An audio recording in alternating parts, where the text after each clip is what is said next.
Now in this demonstration, we'll see how you can use a select statement to actually copy data between tables. Now this begins with an insert.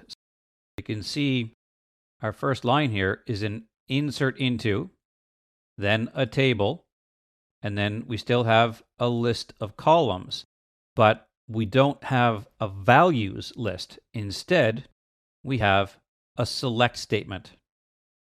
Now, to quickly set this up, you'll typically find this in a scenario where maybe you have an archive table.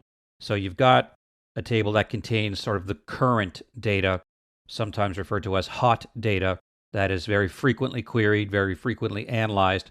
But then after a while, that data simply is not really necessary anymore. You don't want to delete it, but you don't need it in that primary table, for lack of a better word. So you create an archive table, and you simply copy the data into the archive table, and then you can periodically delete it out of the original if you want to. But that's just one example.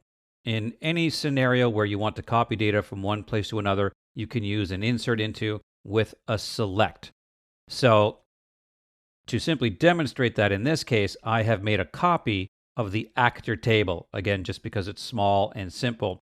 And I did that by just right-clicking the original actor table, choosing this Send to SQL Editor as a create statement. And that generated this code right here. So that would recreate the table in terms of its structure. So all I did was to change the name. You can see it's now called actor copy. Otherwise, it's identical. So I've already executed this, and you can see there is the table right here, actor copy. And if we click the little spreadsheet button, you can see that it currently has no records.